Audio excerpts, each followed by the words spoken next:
Assalamualaikum warahmatullahi wabarakatuh. Perkenalkan, nama saya Muhammad, NPM 19.11.0977. Saya adalah mahasiswa aktif Fakultas Syariah Program Studi Ahwalul Syakhsiyah di Institut Agama Islam Darussalam Martapura. Adapun tujuan dibuatnya tugas video presentasi ini dibuat untuk memenuhi tugas middle test dari Bapak Muhammad Syafiq SHI MH pada mata kuliah Hukum Keluarga di Negara-negara Muslim dengan subtema Pengaturan Pencatatan Perkawinan di Indonesia dan Malaysia. Berbicara mengenai pencatatan perkawinan, memang dalam fikih klasik tidak dikenal adanya keharusan mencatatkan perkawinan seseorang dalam sebuah akta. Kevalidan sebuah perkawinan cukup dengan adanya kedua mempelai, ijab kabul, wali, dan 2 orang saksi. Namun seiring dengan perkembangan zaman yang semakin kompleks, di mana tradisi administrasi birokrasi menjadi salah satu ciri masyarakat modern, mengharuskan adanya upaya mencatatkan perkawinan agar bertujuan untuk membentuk keluarga yang bahagia, religius, terjaminnya pemeliharaan perkawinan dan pendidikan anak, serta berlangsung selama mungkin. Indonesia dan Malaysia merupakan negara yang mayoritas penduduknya beragama Islam, yang tentunya banyak di antara warganya yang melangsungkan perkawinan.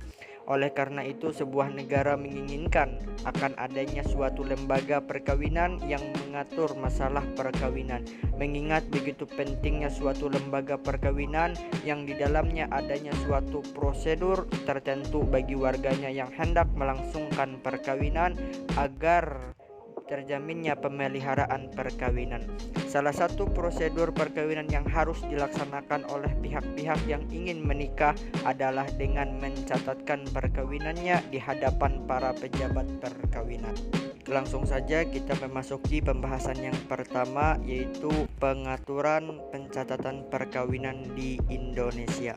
Pencatatan perkawinan merupakan salah satu prinsip hukum perkawinan nasional yang bersumberkan pada Undang-Undang Nomor 1 Tahun 1974 tentang perkawinan. Dalam peraturan perundang-undangan perkawinan di Indonesia, eksistensi prinsip pencatatan perkawinan terkait dengan dan menentukan kesahan suatu perkawinan.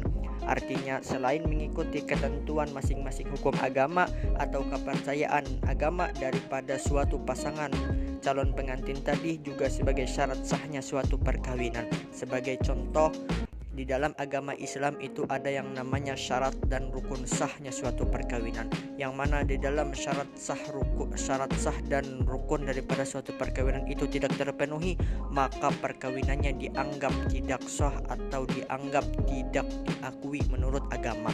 Maka pencatatan perkawinan di mata hukum di Indonesia ini merupakan syarat daripada seseorang yang ingin melangsungkan suatu perkawinan.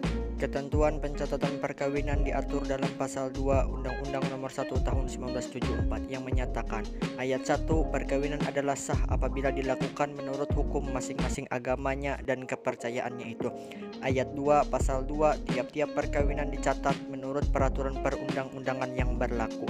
Jadi di dalam ketentuan pencatatan perkawinan ini telah diatur di dalam pasal 2 ayat 2 Undang-Undang Nomor 1 Tahun 1974 tentang perkawinan. Dilihat di dalam pasal 2 ayat 2 Undang-Undang Nomor 1 Tahun 1974 barusan tadi, secara tegas memerintahkan bahwa setiap perkawinan harus dicatat menurut peraturan perundang-undangan yang berlaku. Bila mana ketentuan pasal 2 ayat 2 Undang-Undang Nomor 1 Tahun 1974 ini dihubungkan dengan pasal 2 ayat 1 Undang-Undang Nomor 1 Tahun 1974, jelaslah bahwa setiap perkawinan yang dilakukan secara sah menurut hukum masing-masing agamanya dan kepercayaannya itu harus dicatat menurut peraturan perundang-undangan yang berlaku.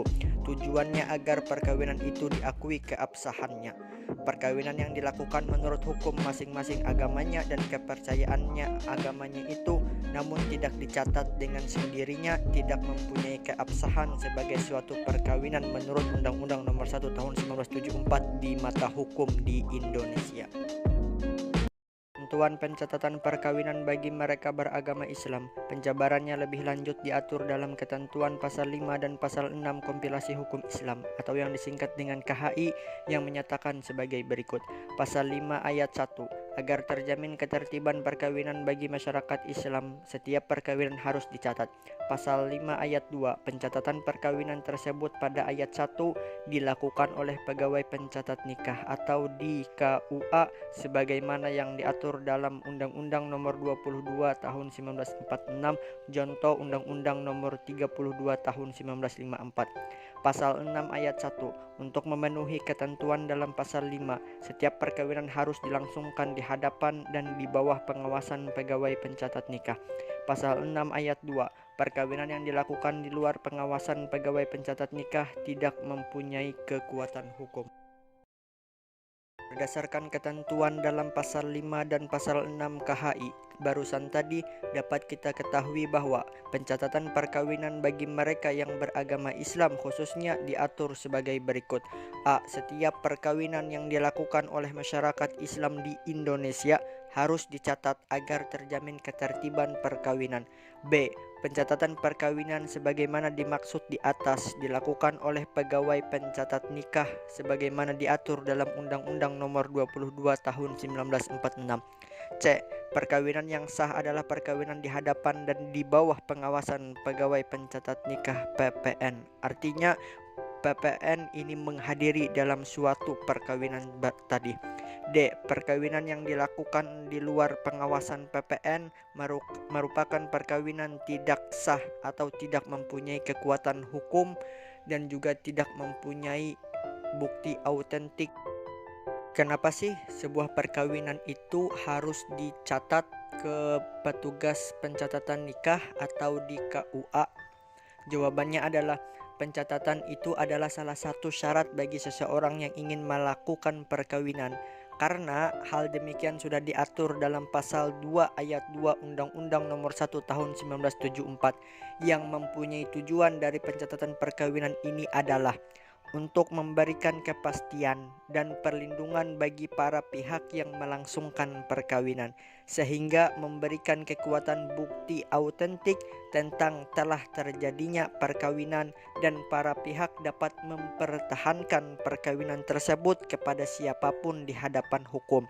Sebaliknya, dengan tidak dicatatnya perkawinan, maka perkawinan yang dilangsungkan para pihak tidak mempunyai kekuatan hukum dan bukti sebagai suatu perkawinan.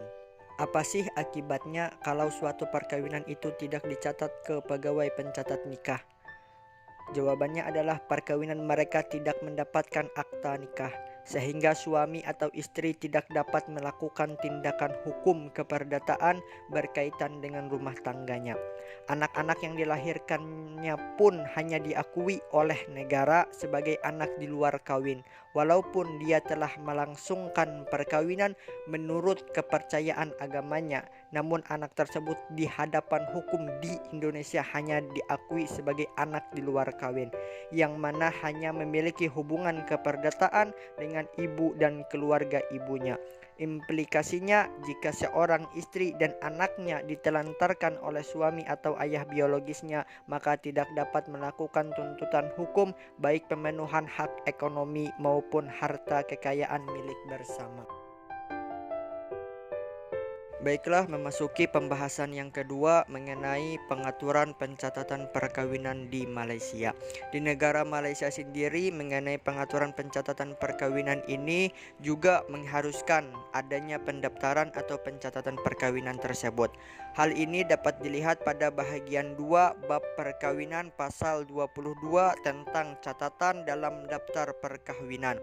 Ayat 1, 2, dan 3 Akta Undang-Undang Keluarga Islam Wilayah-Wilayah Persekutuan 1984, Akta 303. Pada pasal 22 disebutkan ayat 1, sebaik selepas akad nikah suatu perkawinan dilakukan, pendaftar hendaklah mencatatkan butir-butir yang ditetapkan dan ta'liq yang ditetapkan atau ta'liq lain bagi perkahwinan itu di dalam daftar perkahwinan. Jadi mengenai ayat 1 ini, seseorang yang telah melangsungkan perkawinan maka dia disegerakan untuk melakukan pencatatan perkawinan. Berbeda dengan di Indonesia, kalau di Indonesia bisa di awal, sedangkan di Malaysia ini setelah perkawinan dilangsungkan. Ayat 2, catatan itu hendaklah diakui saksi oleh pihak-pihak kepada perkawinan itu, oleh wali dan oleh 2 orang saksi selain pendaftar yang hadir semasa perkawinan itu diakad nikahkan. Ayat 3, catatan itu hendaklah kemudiannya ditandatangani oleh pendaftar. Kesimpulan dari seluruh pembahasan pada materi kali ini adalah mengenai berkenaan dengan ketentuan pencatatan perkawinan di 2 negara Indonesia dan Malaysia ini sama-sama mengharuskannya dan memasukkannya dalam peraturan perundang-undangan yang ada. Bila di Indonesia, keharusan pencatatan perkawinan itu dapat kita lihat pada pasal 2 ayat 2 Undang-Undang Nomor 1 Tahun 1974 tentang perkawinan dan pasal 5 Kompilasi Hukum Islam pun ada. Sementara di Malaysia ditetapkan pada pasal 22 ayat 1, 2 dan 3 Akta Undang-Undang Keluarga Islam Wilayah Persekutuan 1984 Akta 303.